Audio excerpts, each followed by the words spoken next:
अनुताप से छटपटाने लगते थे। प्राणों में मधुर रस का संचार होने पर सती जैसे पति के सिवा दूसरे को नहीं जानती, भक्त भी उसी प्रकार भगवान के सिवा और किसी को नहीं जानता।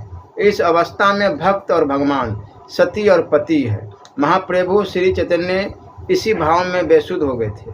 चैतन्य और भगवान राधा और श्री कृष्ण है, जीवात्मा और परमात्मा है। जो इस मधुर रस में डूब गया है उसके फिर बाहर से धर्म कर्म नहीं रह जाते। वह वेद विधि छोड़ चुका। पागल हाफिज ने इसी कारण अपने शास्त्रोक्त कर्मकांड का त्याग कर दिया था। वृंदावन की गोपिकाओं का काम गंधहीन प्रेम मधुर रस का परम आदर्श है। इस रस के आवेश में प्राण में किस भाव का उदय होता है यह हम क्या जाने। उस समय हृदय बल्लभ को वक्षस्थल चीर कर हृदय के भीतर भर कर रखने पर भी प्यास नहीं बुझती।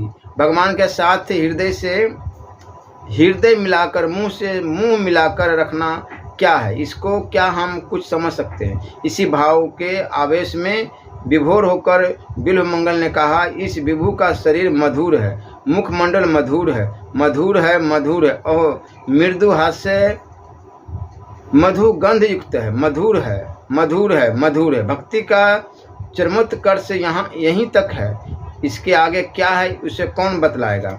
निष्काम कर्मयोग, यह संसार कर्म भूमि है, स्वयं भगवान महाकर्मी है। वह इस ब्रह्मांड गिरह के महागिरहस्थ है। यथावर जंगमात्मक विश्वव्यापी इस महापरिवार में जिसको जिस वस्तु को आवश्यकता है उसको वह वस्तु ठीक तौर से प्रदान करने का प्रभु सदा प्रबंध करते रहते हैं। इस संसार में कर्म के बिना कोई ठहर नहीं सकता। आत्मरक्षा और जगत रक्षा के लिए सभी कर्म चक्र में घूम रहे हैं। निष्काम कर्मयोग के बिना सिवा हमारे उद्धार का और कोई मार्ग नहीं है। जातीय उस स्थान पतन कभी कर्म निरपेक्ष नहीं हो सकता। भारतवर्ष जब से निष्काम कर्म के उच्च आदर्श को भूल गया तभी से इस देश की अधोगति आरंभ हुई। कर्म को अंतर्मुख कर लेने पर जैसे उसके द्वारा बाहरी मंगल साधन होता है उसी प्रकार भीतर का मंगल भी संसाधित होता है। कर्म कुंठ, अकाल, सन्यासी और कर्माशक्ति घोर विषय किसी के लिए भी यह धारणा का विषय नहीं रह गया। भगवान सच्चिदानंद है।